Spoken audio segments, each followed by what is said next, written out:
My name is Vera, and at 65 years old, I thought I'd be peacefully enjoying retirement in the home I helped build for my family. For years, my daughter Samantha, her husband Jason, and my precious granddaughter Emma have lived with me, creating memories I treasured. Until last week's family dinner, when Samantha uttered those unbelievable words: "Mom, Jason's parents are moving in permanently, so you'll need to find somewhere else to live." If you're watching this video, please hit that subscribe button and let me know in the comments where you're watching from. I think you'll want to hear what happened after I laughed at my daughter's shocking demand. The story of how we all ended up living together goes back many years. I became a widow 15 years ago when my beloved husband William passed away suddenly from a heart attack. He was only 53, and his death left me devastated.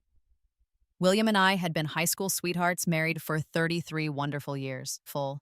We built a beautiful life together in our suburban home, raising our only daughter, Samantha. After William died, the house felt too big, too empty, too full of memories.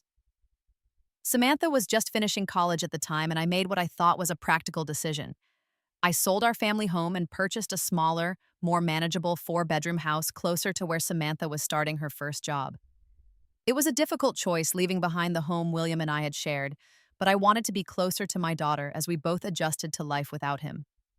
The new house cost $420,000.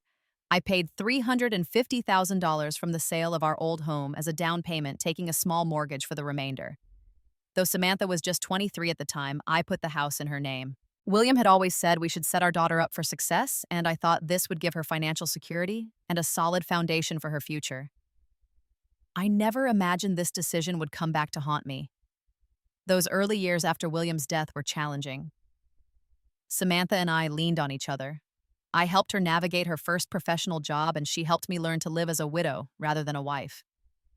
We had always been close, but grief brought us even closer. Sunday brunches became our tradition, and we spoke on the phone almost daily. Samantha would often say, "Mom, I don't know what I'd do without you," words that warmed my heart and made my sacrifice seem worthwhile.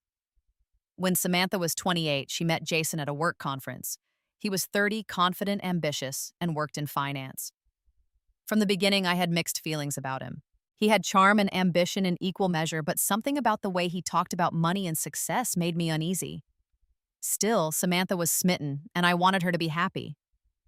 They dated for 2 years before getting engaged. The wedding was lovely, though smaller than I would have liked due to Jason's insistence on keeping costs down, despite his apparent wealth. I noticed then how easily Samantha deferred to his opinions, but I told myself that every marriage requires compromise. 3 years into their marriage, Jason lost his job when his company downsized. At the same time, Samantha discovered she was pregnant with Emma. The timing couldn't have been worse. They had been living in a luxury apartment with rent that suddenly became unaffordable on just Samantha's income. That's when I suggested they move in with me. The house had 4 bedrooms, plenty of space, and I thought it made perfect sense. I could help with the baby when it came, and they could save money while Jason looked for a new position. I presented it as a temporary arrangement, but secretly, I was thrilled at the prospect of having my daughter and future grandchild under my roof. Jason was initially reluctant, his pride obviously wounded by the need for help. But financial reality prevailed, and they moved in a month before Emma was born. I converted 1 bedroom into a beautiful nursery, spending nearly $5,000 on furniture, a state-of-the-art crib, and adorable decorations. When Emma arrived, she was perfect in every way. Holding my granddaughter for the first time, I felt a rush of love so powerful it nearly brought me to my knees. In that moment, any doubts I had about our living arrangement vanished. This was my family, and we were exactly where we should be together. Jason found a new job when Emma was 4 months old, but it paid significantly less than his previous position. Between childcare costs, student loans, and credit card debt they'd accumulated, moving out didn't make financial sense. So, our temporary arrangement extended, and I was secretly pleased. The early years with Emma were magical. I treasured being able to witness every milestone: her first smile, first steps, first words. I was there when she needed middle-of-the-night comfort, giving Samantha and Jason much-needed rest. My days revolved around my granddaughter, and I couldn't imagine anything more fulfilling. Samantha went back to work when Emma was 6 months old, and I happily became the primary daytime caregiver. Jason's parents, Harold and Judith, lived 3 hours away and visited occasionally, usually staying for a weekend before returning home. They were polite but distant with me, clearly uncomfortable with the arrangement, though they never said anything directly. For 5 years, our household functioned well. We established routines and boundaries. I covered most of this household expenses, including the mortgage, utilities, and groceries. Samantha and Jason contributed what they could, which wasn't much initially. I didn't mind, though. What was my money for if not to support my family?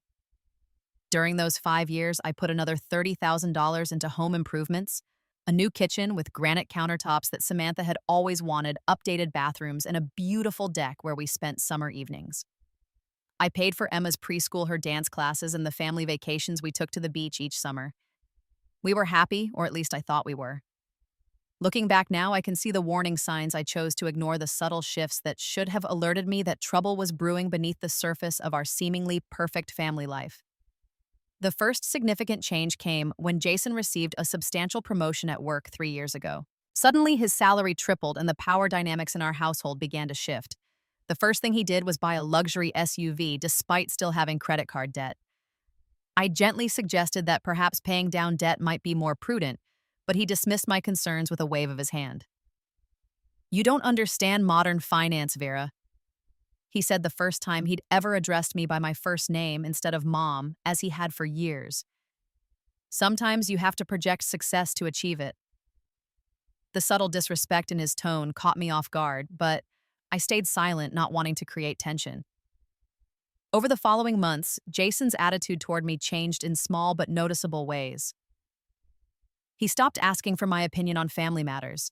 He began making decisions without consulting me, even when they affected shared spaces in the house. One Saturday morning, I came downstairs to find workers installing a massive new television and sound system in the living room, replacing the perfectly good setup we already had.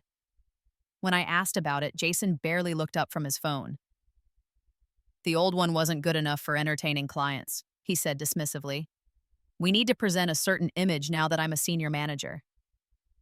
I noticed Samantha standing nearby saying nothing, though we had previously agreed to discuss any major purchases for common areas. When I caught her eye, she looked away quickly, and that small avoidance hurt more than Jason's dismissiveness. That evening, I tried to talk to Samantha privately when she came to my room to say goodnight, something she'd done since childhood. "Honey, I wish you'd mentioned the new entertainment system. It's a big change to our living room." Samantha sighed, not quite meeting my eyes. "Jason wanted to surprise everyone. It's his money, Mom. He works really hard for it." "I understand that, but we've always discussed changes to shared spaces," I reminded her gently. "Things are different now," she replied, a slight edge to her voice. "Jason's career is taking off, and we need to support that. Sometimes that means adapting quickly." I nodded, not wanting to push further, but a knot formed in my stomach. It was the first time I felt like an outsider in my own home, a feeling that would grow all too familiar in the months ahead. Around the same time, Jason's parents began visiting more frequently. Harold and Judith had never been particularly warm toward me, but now their visits took on a different tone. Judith, a meticulous woman with perfectly coiffed silver hair and an opinion about everything, began making subtle comments about my housekeeping.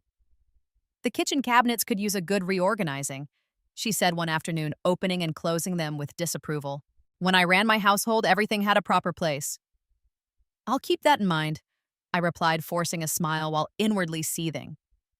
This was the kitchen I had paid to renovate, the kitchen where I had prepared countless meals for her son and grandchild.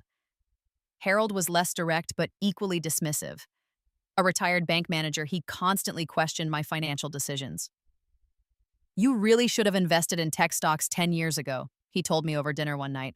"Our portfolio has tripled, but I suppose not everyone has financial foresight." I bit my tongue, remembering that my lack of foresight had provided the roof over their son's head when he was unemployed. These visits, once monthly, increased to bi-weekly, then weekly. Each time Judith would bring gifts for Emma, often duplicates of things I had already bought her.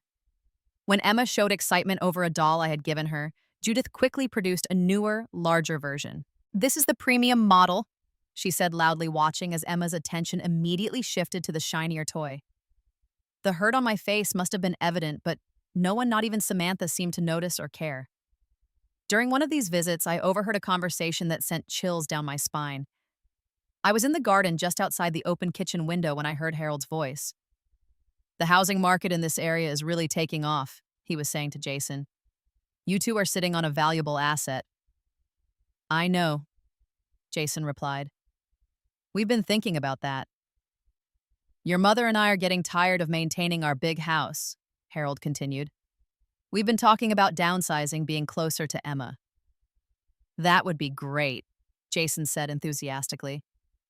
Emma would love having you around more. Well, this house has plenty of space. Harold suggested, his tone casual, but his implication clear. There was a pause before Jason responded. It's something to think about, though we'd have to figure out some logistics. I stood frozen among my tomato plants, dirt still clinging to my gardening gloves. Logistics. Was I now a logistical problem to be solved? I waited for Jason to mention that this was my home, that I had paid for most of it, that I was an integral part of the household. He said none of those things. That night, I couldn't sleep. For the first time, I felt genuinely uncertain about my place in the home I had created for my family. The next morning, I tried to talk to Samantha about what I'd overheard, but she was rushing to work and brushed off my concerns. Dad's always talking about moving closer, Mom, but they never do it. Don't worry so much. But the seed of worry had been planted, and in the coming months, it would grow into a fully bloomed fear as more warning signs appeared, each one more alarming than the last. The tensions in our household escalated gradually, like water heating to a boil so slowly you don't notice until it's bubbling over. Jason's parents, Harold and Judith, began staying overnight during their visits, which now stretched from weekends to 3 or 4 days at a time. They always stayed in the guest room, which had effectively become their room, complete with their preferred linens and toiletries permanently stored in the closet. One Tuesday morning, about 6 months after I overheard that concerning conversation, I came downstairs to find Judith rearranging my kitchen cabinets. I couldn't stand the inefficiency another minute, she explained without looking up. No wonder you take so long to prepare meals.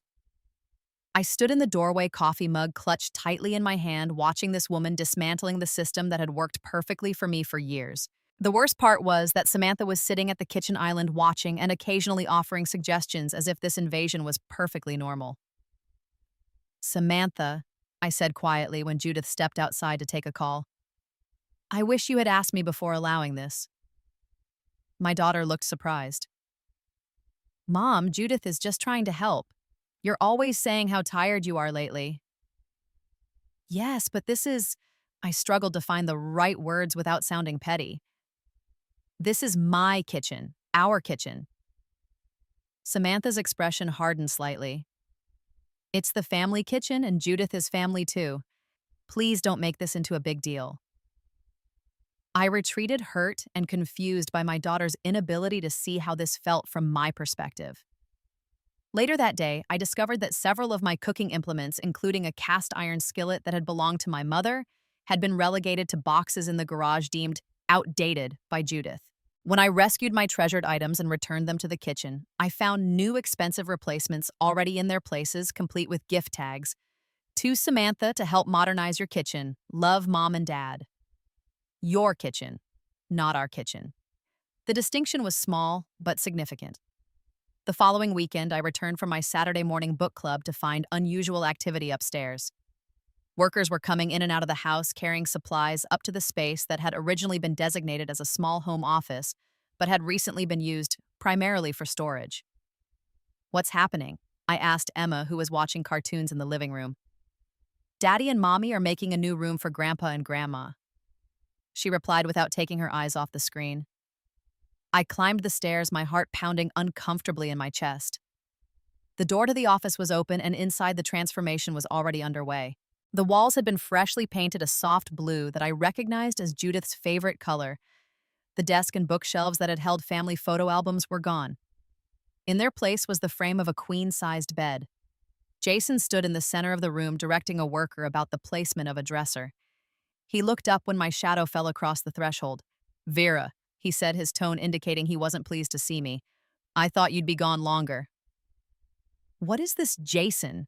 I asked, gesturing to the room. Why wasn't I consulted about this renovation? He straightened, crossing his arms defensively. It's just a guest room upgrade. My parents visit so often it makes sense to give them a more comfortable space. This looks like more than an upgrade, I observed, noting the permanent-looking fixtures being installed. This looks like a permanent bedroom. Jason's jaw tightened. They're getting older. They need a comfortable place when they visit. I don't see why this is an issue. The issue is that major changes are being made to our home without any discussion with me, I said, trying to keep my voice level. Look, Vera, he said, stepping closer and lowering his voice. Samantha and I have been meaning to talk to you about some changes we're considering, but now isn't the time. We can discuss it later as a family. He turned back to the worker, effectively dismissing me. I stood there for a moment longer, feeling invisible in my own home. As I turned to leave, I noticed a floor plan on a small table near the door. Looking closer, I saw it was a diagram of our house with proposed renovations. The room labeled as mine had been redesignated as Emma's playroom. I felt physically ill. I made my way downstairs on unsteady legs and tried to find Samantha. She was in the backyard planting flowers with Judith. They were laughing together, heads bent close in conversation. I watched them through the window, this daughter I had raised and the woman who seemed to be replacing me in her life. I couldn't bring myself to interrupt their moment of bonding, even as my world was crumbling around me. That evening, I tried again to speak with Samantha privately. I knocked on her bedroom door after Emma had gone to bed. "Do you have a minute to talk?" I asked. She looked tired but nodded, making space for me to sit beside her on the bed, where I'd read her countless bedtime stories as a child. "I saw the renovation upstairs today," I began carefully, "and the floor plans." Samantha's expression immediately became guarded. "Those are just preliminary ideas, Mom. Nothing's been decided yet." "It seems like quite a lot has been decided without me," I countered gently. "The guest room is already being converted into a permanent bedroom for your in-laws." She sighed, running a hand through her hair. "They visit so often now, it just makes sense. And what about the plans for my room converting it to a playroom for Emma?" Her cheeks flushed slightly. "Like I said, those are just ideas we're considering. Nothing's final." "Samantha," I said, taking her hand. "This is my home too. I paid for most of it. I've covered the mortgage for years. I deserve to be part of these conversations." She pulled her hand away, her expression hardening.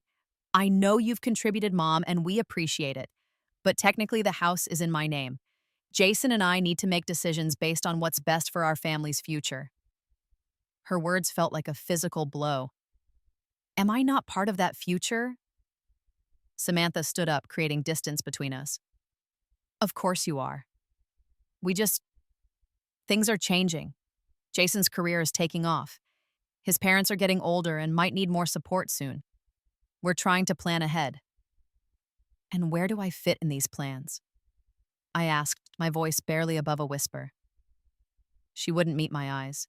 "We can talk about this later. Jason and I need to discuss some things first." I left her room that night feeling like a stranger to my own daughter. The next morning, Emma climbed into my lap during breakfast and asked innocently, "Grandma, are you going away?" I looked at her in surprise. "Why would you ask that, sweetheart?" "I heard Daddy telling Mommy that you might need a different place to live," she said, her little face serious. "But I don't want you to go." I hugged her tightly, fighting back tears. "I don't want to go either, Emma." Over her head, I caught Samantha's eyes across the kitchen. She looked away quickly, but not before I saw the guilt written across her face. It was in that moment I realized how serious the situation had become. I wasn't just being sidelined in my own home, I was being pushed out entirely. The tension in the house grew unbearable over the next few weeks. The upstairs bedroom transformation was completed with remarkable speed. What had once been a simple office was now an elegant bedroom suite, complete with an attached bathroom that had been converted from a hall closet, all done without so much as mentioning it to me. Harold and Judith now stayed for a week at a time, treating the house as if it were their own. Judith reorganized not just the kitchen, but the linen closets, the laundry room, and even my gardening supplies in the garage. Harold programmed his favorite channels as presets on the television and complained when anyone changed them. They began referring to their visits as coming home. Emma was caught in the middle of the shifting family dynamics. My granddaughter, once so affectionate with me, was being subtly pulled away.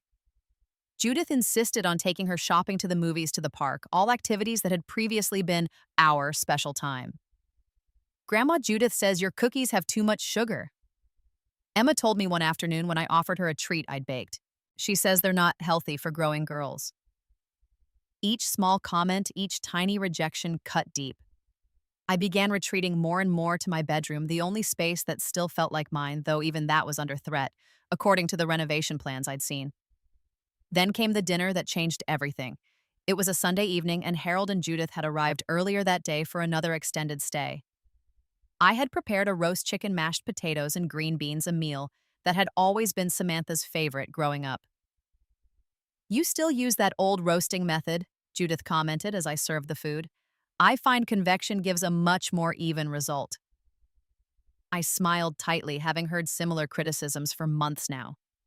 The table was tense, with Emma picking at her food and Jason checking his phone repeatedly.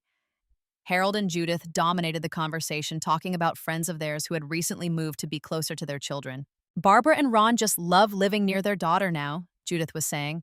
"They're so involved in their grandchildren's lives, attending every school event, helping with homework. It's really the ideal arrangement." "Speaking of ideal arrangements," Samantha said, suddenly placing her fork down deliberately.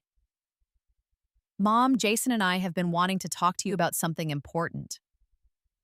The table fell silent. I put down my own utensils, my appetite evaporating as I braced myself for what was coming. "We've been discussing this for a while now." Samantha continued, not quite meeting my eyes. "Harold and Judith are considering selling their house." "It's just too much for us to maintain now," Judith interjected. "All those stairs, that big yard. At our age, it's becoming impractical. And with Jason's promotion requiring more travel," Samantha went on, "it would be really helpful to have more support with Emma and the household." I sat perfectly still, already knowing what was coming, but powerless to stop it. "So," Samantha finally looked at me directly, "we've decided that Harold and Judith will be moving in permanently. They'll take the upstairs bedroom that's already been prepared for them." The silence stretched for a moment before I asked, "And where will I be in this new arrangement?" Samantha glanced at Jason, who gave her a small nod of encouragement. "That's the thing, Mom. The house isn't really big enough for everyone. We've looked at the options and, well, it would be best if you found another place to live." I stared at my daughter, the child I had raised alone after her father died, the person for whom I had sacrificed so much. In her face, I saw not malice, but something almost worse, indifference mixed with mild inconvenience. "I see," I said softly. "And when did you decide this?" "We've been discussing it for a few months," Jason answered for her. "Harold and Judith are ready to move as soon as next month." "Next month?" I repeated, the reality sinking in. "So, I have 4 weeks to find somewhere else to live after 12 years in this house. We can help you find a nice senior apartment," Judith offered, as if she were doing me a favor. "There's a lovely complex not far from here with activities for people your age." People my age? As if 65 made me ancient and irrelevant. "The thing is," Samantha added hurriedly, "Harold and Judith can contribute more to the household expenses than you can on your pension. It just makes more financial sense for everyone." I felt a bubble of hysteria rise in my throat, and before I could stop it, a laugh escaped me. Not a happy laugh, but the kind that comes when a situation is so absurd, so painful that no other response seems possible. Everyone at the table looked startled. "Mom?" Samantha asked, clearly confused by my reaction. I continued laughing, tears forming in my eyes. "You want me to leave the house I paid for so your in-laws can move in? That's what you're telling me, right? Just want to be clear." "You contributed to the down payment years ago," Jason said dismissively, "but the house is in Samantha's name. We've been paying the mortgage and expenses for years now." This was a blatant lie. I had covered the mortgage every month, but I was too stunned by the audacity to correct him. "I don't want Grandma to go," Emma said, suddenly, her voice small but determined. "This is her house, too." "Emma, grown-ups are talking," Jason said sharply. "This is what's best for the family." "Am I not family?" I asked quietly. The table fell silent again. Harold cleared his throat uncomfortably. Judith examined her perfectly manicured nails, Jason looked annoyed, and Samantha, my daughter, looked everywhere but at me. "Of course you're family, Mom," she finally said, her voice artificially bright. You'll always be family. We'll see you all the time. You can visit whenever you want. Visit. The home I had created, paid for, maintained, and filled with love was now a place I would be permitted to visit. I stood up from the table, my legs unsteady. Excuse me, I said, surprised by how calm my voice sounded when inside I was shattering. I think I need some air. I walked to my bedroom, closed the door quietly behind me, and finally allowed the tears to fall. 12 years in this house. 15 years of widowhood, facing every challenge alone while supporting my daughter. Countless sacrifices, all dismissed in a single dinner conversation. As I sat on my bed, surrounded by photographs of a family that now seemed to have no place for me, I realized with perfect clarity that I had allowed myself to become a doormat. I had given and given, asking for nothing in return except inclusion in the family I loved. Now, when it was convenient, I was being discarded. Something hardened inside me then, a resolve I hadn't felt in years. If they wanted me gone, I would go, but it would be on my terms, not theirs, and I would take with me everything that was rightfully mine. The morning after that devastating dinner, I woke up with a strange sense of clarity. The initial shock and hurt had crystallized into determination. I lay in bed for a few moments, listening to the sounds of the household getting ready for the day. Emma's footsteps running down the hall, Samantha calling out reminders about homework and lunch, Jason's deep voice on a phone call, the familiar symphony of my family's morning routine that soon would no longer include me. I waited until everyone had left for the day, Jason to work, Samantha to her part-time job, and Emma to school. Harold and Judith had gone out for brunch with friends, giving me rare privacy in the house. The moment they were all gone, I picked up my phone and called David Newman, the lawyer who had handled William's estate after his death, and whom I still considered a friend. Vera, he greeted me warmly when his secretary put me through. It's been too long, how are you? Not well, David, I admitted. I need some legal advice and I need it quickly. I had explained the situation, trying to keep my emotions in check as I detailed the years of financial contributions I'd made to the house that was legally in Samantha's name. Let me get this straight, David said when I finished. You paid the $350,000 down payment on this house 12 years ago. You've been covering the mortgage payments of approximately $2,100 monthly. You've paid for significant renovations totaling over $30,000, and you've covered most household expenses throughout this time? That's correct, I confirmed. But the house is in Samantha's name. I wanted to set her up for financial security after her father died. David was quiet for a moment.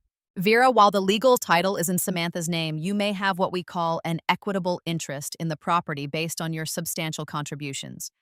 At the very least, you could potentially make a case for being repaid for your investments in the home. Is that difficult to prove? I asked. It depends on the documentation you have, he replied. Do you have records of these payments, bank statements, receipts for renovations? As it happened, I did. William had been meticulous about financial records, a habit I'd maintained after his death. Every mortgage payment, utility bill, and renovation expense had been carefully documented and filed away. I have everything, I told him. Good. Then I suggest you gather all that documentation immediately. Don't leave it in the house where it might be misplaced. In fact, it might be prudent to secure any valuables or important items you don't want to lose access to. The gravity of what he was suggesting hit me. You think they would take or hide my things? I think, David said carefully, that people who are willing to push their mother or mother-in-law out of her home for their own convenience might not be above other actions you'd normally consider unthinkable. We scheduled an appointment for later that week. After hanging up, I sat motionless at the kitchen table, absorbing the reality of my situation. The family I loved and trusted was effectively evicting me from my own home. The daughter I had sacrificed everything for was choosing her in-laws' comfort over my well-being. With renewed purpose, I went to my bedroom closet and pulled out the fireproof lockbox where I kept my most important documents. Inside were decades of financial records, bank statements, tax returns, home improvement receipts, insurance papers.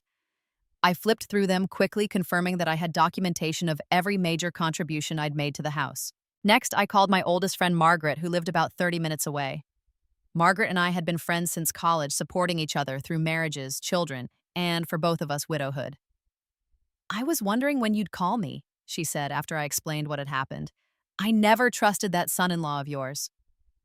I need a place to stay, Mags, I admitted. Just temporarily until I figure out my next steps. You know you can stay with me as long as you need, she said without hesitation. My guest room is yours. When do you want to come?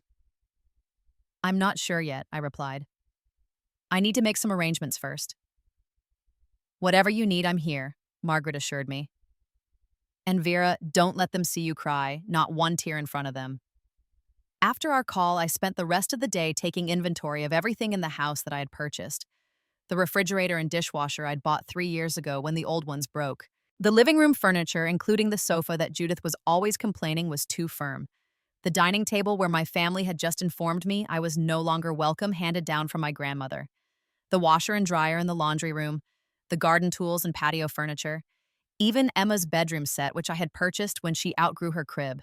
I methodically photographed each item and created a detailed inventory with approximate values and dates of purchase. By the time I heard Samantha's car pulling into the driveway, I had a comprehensive list that surprised even me with its extent. The next day, I visited my bank and opened a new account at a different institution, transferring most of my savings.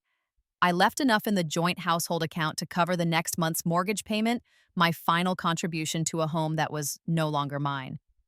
I also visited a second attorney recommended by David Patricia Liu, who specialized in real estate law. She confirmed what David had told me while the house was legally Samantha's. My substantial contributions gave me an equitable interest that could be legally protected. You have several options, Patricia explained. We could file a claim against the property, essentially preventing its sale until your interest is resolved. Or we could negotiate a settlement asking for repayment of your contributions plus interest. I don't want to hurt Samantha financially, I said, surprised to find I still felt protective of my daughter despite everything. I just want what's fair. Fair would be recognizing your contributions over the years, Patricia said firmly. From what you've told me, we're talking about hundreds of thousands of dollars. She helped me draft a formal letter outlining my financial interest in the property, which we would present to Samantha and Jason if needed. It felt strange preparing for potential legal action against my own daughter, but as Patricia reminded me, family or not, this is a significant financial matter that deserves proper resolution. Throughout the week, I continued my preparations while maintaining a facade of resigned acceptance at home. I agreed to look at the senior living complex Judith had suggested, even taking a brochure and pretending to consider it. I began packing some clothes and personal items, leading Samantha to believe I was cooperating with their timeline.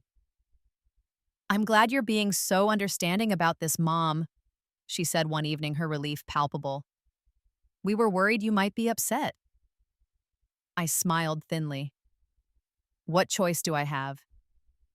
She looked momentarily uncomfortable, but quickly brushed it aside. You'll be happier in a place with people your own age without the responsibility of a big house.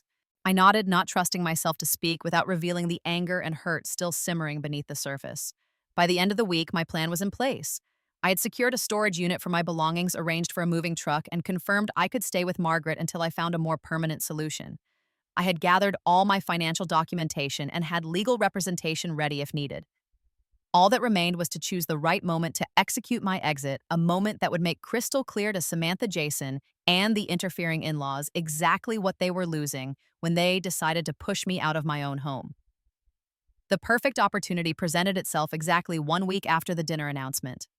Jason's company was hosting a gala event to celebrate the opening of their new headquarters, and everyone was expected to attend, including Harold and Judith. The event was scheduled to last late into the evening, and they had arranged for Emma to stay overnight with a friend from school. I wasn't invited. Jason had made some vague excuse about limited tickets, but the message was clear. I was already being erased from the family narrative.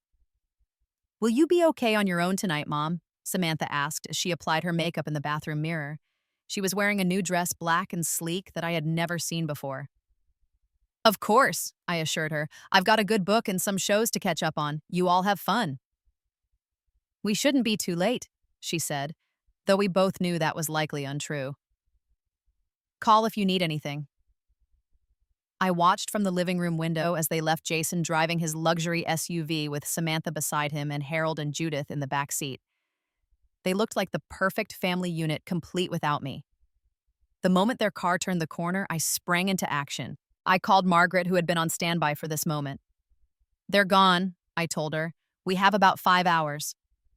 We'll be there in 20 minutes, she promised. True to her word, Margaret arrived with her son Michael and his pickup truck, along with a small rental moving van they had arranged. Michael, who worked in construction, had brought two of his coworkers to help with the heavier items. Are you sure about this, Vera? Margaret asked one last time as we stood in the foyer. Once we start, there's no going back. I looked around at the home I had created, the walls now adorned with Judith's preferred artwork, the furniture rearranged to Harold's specifications, the subtle erasure of my presence already underway. I've never been more certain of anything, I replied. We worked with remarkable efficiency following the inventory I had prepared. First came the dining room table and chairs carried carefully to the moving van. Then the living room furniture, including the sofa, coffee table, and two armchairs. The entertainment center remained, but the smaller electronics I had purchased went into boxes. In the kitchen, we carefully packed my mother's china, the good silverware that had been a wedding present from William's parents, and the high-end cookware I had collected over the years. The small appliances followed the stand, mixer, food processor, espresso machine, and even the refrigerator and dishwasher I had purchased. Upstairs, we packed my clothing and personal belongings, family photo albums, and the quilt my grandmother had made. Emma's bedroom was a difficult decision, but in the end, I took only the bookshelf I had bought her and left the bedroom furniture, not wanting to disrupt my granddaughter's space too severely. 4 hours later, the house looked strikingly different. Spaces that had been warm and fully furnished now stood partially empty. The walls, stripped of my artwork, showed lighter patches where pictures had hung for years. The kitchen, missing its appliances, resembled a model home rather than a lived-in space. As the men loaded the last of the items into the vehicles, I sat at the kitchen counter and wrote 3 notes. The first was a detailed inventory of everything I had taken with documentation of purchase and proof of payment attached. The second was a more personal letter to Samantha explaining my actions and expressing my hurt at her betrayal. The third was a short, sweet note to Emma, assuring her of my continued love and including my new phone number so she could always reach me. I placed the notes on the kitchen island, weighting them down with my house key. Then, in a moment of inspiration, I also left the key to the luxury SUV parked in the garage, the vehicle I had purchased for Samantha's 35th birthday 2 years earlier, registered in my name but given to her for daily use. Taking one last look around the house that had been my home for 12 years, I felt a strange mixture of sadness and liberation. The place looked hollow now, just as my relationship with my daughter had become. "Ready?" Margaret asked softly, appearing in the doorway. I nodded, took a deep breath, and walked out, closing the door firmly behind me. The drive to Margaret's house was quiet, my mind still processing the enormity of what I had just done. My belongings would go to storage until I found a more permanent living situation, but for now, Margaret's guest room would be my sanctuary. "They're going to be furious," Margaret said as we turned onto her street. "Probably," I agreed, "but every single thing I took is legally mine. I have the receipts to prove it. I'd pay good money to see their faces when they get home." She chuckled. Despite everything, I smiled. "So would I, Mags. So would I." Later that night, as I lay in Margaret's guest room, surrounded by a few essential belongings, my phone began to ring. Samantha's name flashed on the screen. It was just after midnight. They must have just returned home. I let it go to voicemail. A moment later, it rang again and again. Then text messages started pouring in. "Mom, what have you done? Where is all the furniture? Call me immediately. You can't just take everything." I turned my phone to silent and placed it on the nightstand. Tomorrow would bring confrontation and probably anger, but tonight, for the first time in months, I felt at peace. I had stood up for myself, reclaimed what was mine, and taken the first step toward a new chapter in my life. As I drifted off to sleep, I realized I hadn't felt this sense of self-worth in years. Sometimes it takes losing what you thought was everything to discover just how much you still have. The morning after my dramatic exit brought exactly the storm I had anticipated.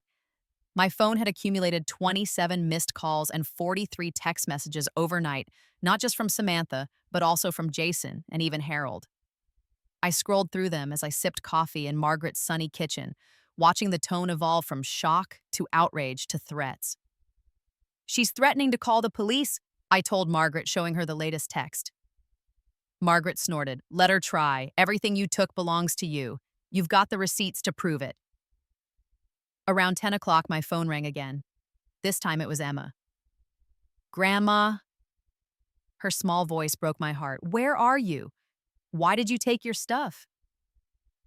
Hi, sweetheart, I said gently. I'm staying with my friend Margaret for a while. Remember I told you I would be moving out soon? But you took the refrigerator, she said, sounding bewildered. And the couch. Daddy is really mad. I know, honey. Those were things that belonged to me. I bought them with my own money. There was a pause, then Emma asked in a softer voice, Did you take my bookshelf on purpose? Yes, I admitted. I bought that for your 5th birthday, but I left all your other furniture so you'd still be comfortable. Mom wants to talk to you, Emma said suddenly, her voice becoming distant. I braced myself as Samantha came on the line, her voice tight with controlled fury. Osa, what the hell do you think you're doing, Mom? Exactly what your note said, I replied calmly. Everything I removed from the house belongs to me. I paid for it with my own money.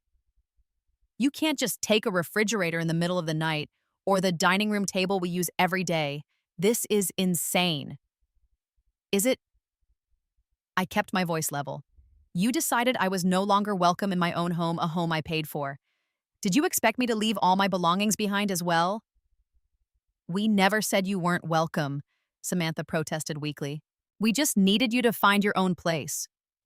After 12 years of considering it my home, after paying the down payment, the mortgage, and most of the bills, after renovating the kitchen and bathrooms with my own money, I paused, letting the facts sink in. Samantha, what did you expect would happen? Not this, she exclaimed. Jason is talking about suing you for theft. I actually laughed. I'd welcome that conversation in court. I have documentation for everything I took proving I purchased it. I also have 12 years of mortgage payments, utility bills, and renovation receipts. Do you really want to have a legal discussion about who owes whom? The line went silent for a moment. You need to bring everything back, she finally said, her voice slightly less certain. No, I don't, I replied firmly. But we do need to have a serious conversation about the house itself. I've consulted an attorney, and while the house is in your name, my substantial financial contributions give me what's called an equitable interest in the property. What does that mean? Samantha asked, wariness creeping into her tone. It means I'm entitled to be compensated for my investment. We can either discuss this reasonably as mother and daughter, or we can let our attorneys handle it. You're threatening to sue me, your own daughter. The outrage in her voice would have hurt me a week ago. Now it just sounded hollow. I'm asking for what's fair, Samantha.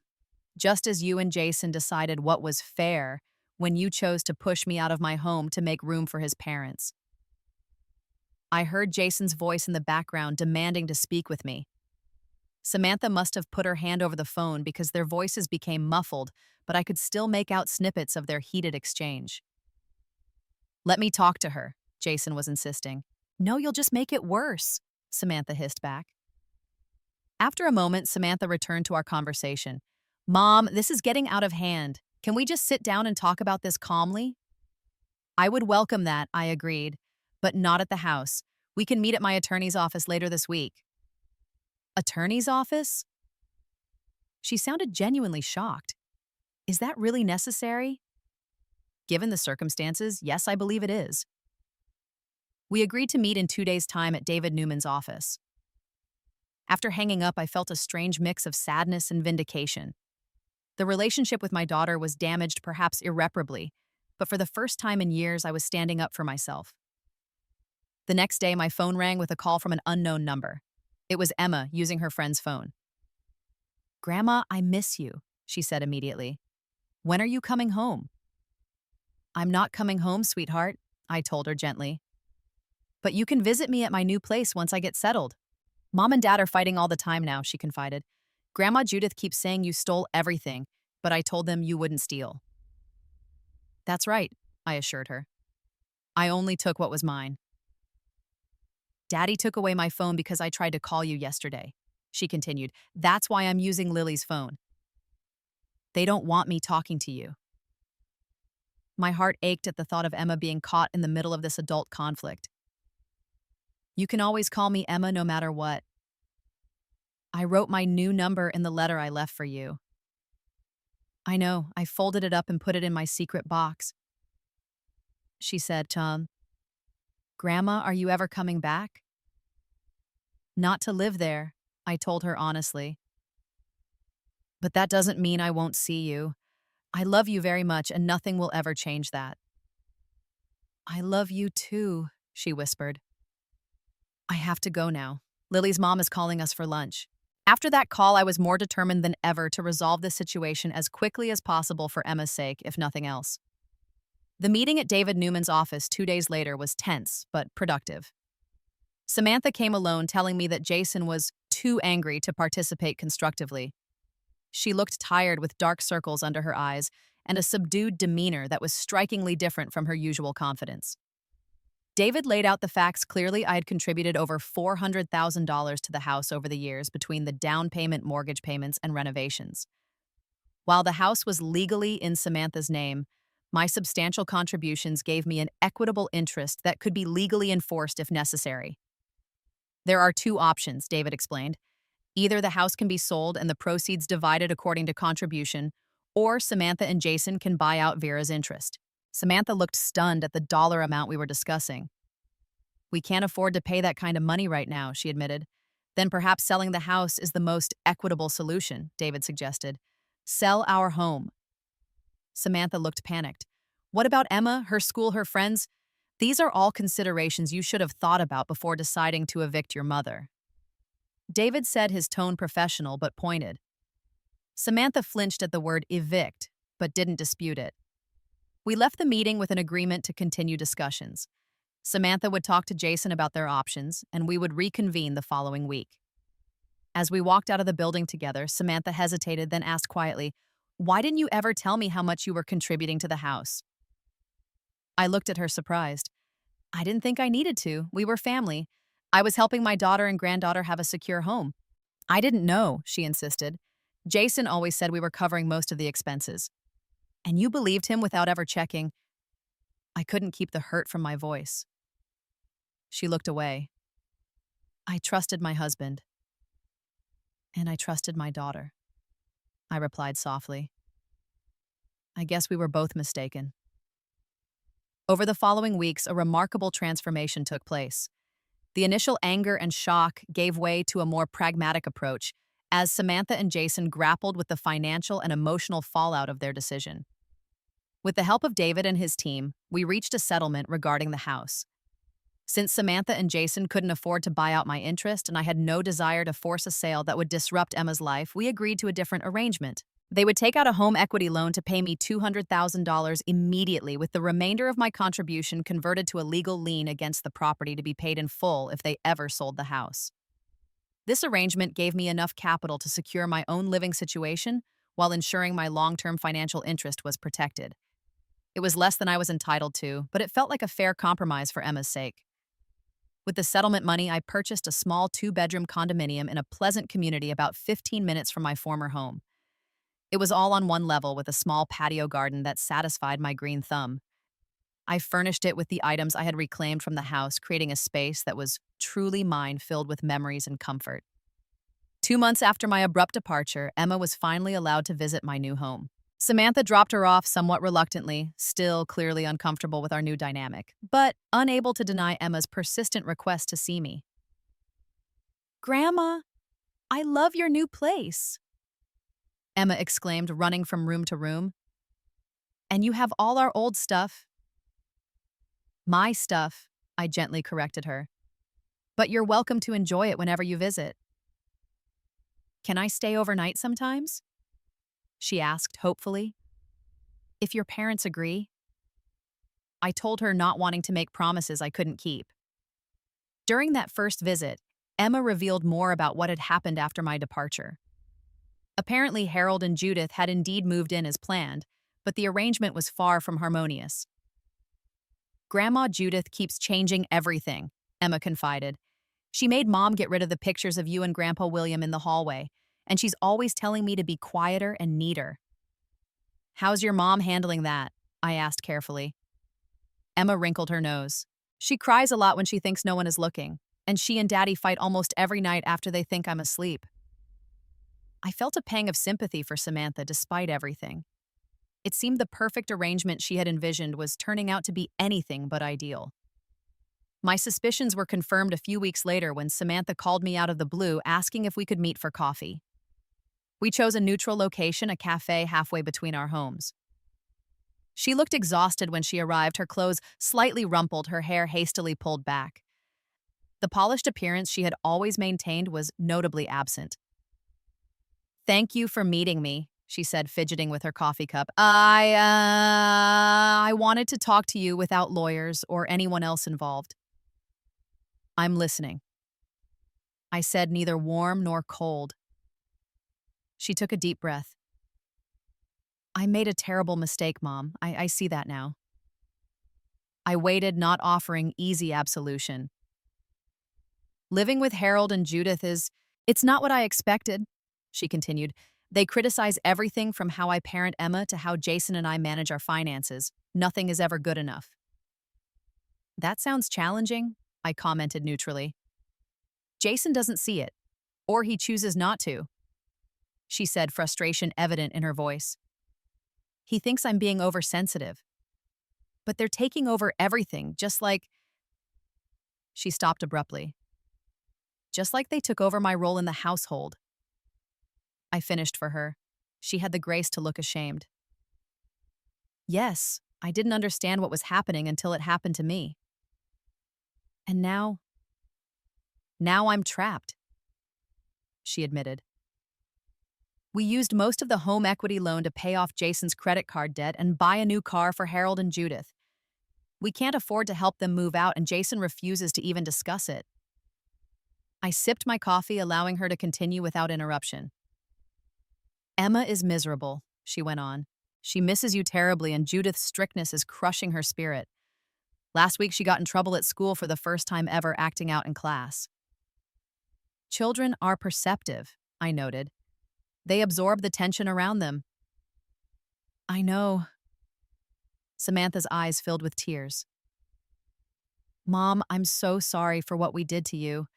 It was cruel and thoughtless, and I'll regret it for the rest of my life." Her apology was sincere, I could see that, but it didn't undo the hurt or breach of trust. "What do you want from me, Samantha?" I asked directly. She wiped her eyes. "I don't know. Understanding, maybe advice." "I feel like my marriage and my family are falling apart, and I don't know how to fix it." "I can't fix this for you," I told her gently but firmly. "This is something you and Jason need to work through together. If he's unwilling to acknowledge the problems, then you have some difficult decisions ahead." She nodded, looking defeated. "What I can offer," I continued, "is to be there for Emma. My door is always open to her whenever she needs a break or just wants to visit. And—" I hesitated, then added, "and it's open to you too if you need someone to talk to." It wasn't forgiveness, not yet, but it was an opening, a small bridge across the chasm that had formed between us. In the months that followed, Samantha took me up on that offer more frequently than I had expected. Sometimes she would call just to talk, other times she would bring Emma to visit and stay for dinner. Gradually, we began rebuilding our relationship, not as it had been before, but something new with clearer boundaries and greater mutual respect. Jason remained distant, still angry about the financial settlement and what he perceived as my abandonment of the family. Harold and Judith continued their reign in the house, though I heard through Emma that their influence was causing increasing friction in Samantha and Jason's marriage. As for me, I found an unexpected peace in my new life. I joined a book club in my condominium community, took up watercolor painting, and even started volunteering at a local literacy program. For the first time in years, perhaps decades, I was living entirely on my own terms, making decisions based on my own needs and desires, rather than constantly sacrificing for others. On my 67th birthday, Samantha and Emma came to my condominium for a small celebration. As we shared cake on my patio surrounded by the container garden I had lovingly created, Emma asked innocently, "Grandma, are you happier now than when you lived with us?" Samantha looked up, clearly interested in my answer. I considered the question carefully. "I'm different now," I replied honestly. "I've learned that it's possible to love someone deeply while still maintaining healthy boundaries. I've learned that my worth isn't determined by how much I give or sacrifice. And I've learned that sometimes the hardest decisions lead to unexpected blessings." Emma nodded solemnly, absorbing my words with the wisdom children sometimes possess. Samantha's eyes filled with tears, but she smiled through them. To new beginnings, she said, raising her glass in a toast, and to valuable lessons, I added, clinking my glass against hers. Life rarely gives us neat, perfect endings. Relationships damaged by betrayal don't heal overnight, if ever completely. But sitting there with my daughter and granddaughter, I felt a profound sense of gratitude for the difficult journey that had led me to reclaim not just my possessions, but my sense of self-worth and dignity. Sometimes, when the foundation of your life crumbles, you discover you're stronger than you ever imagined. And sometimes walking away is the first step toward finding your way home to yourself. What would you have done in my situation? Would you have left quietly or stood your ground like I did? Let me know in the comments below. If you enjoyed this story, please give it a thumbs up and subscribe to hear more stories about setting boundaries and reclaiming your power. Thank you for listening, and remember that it's never too late to start valuing yourself.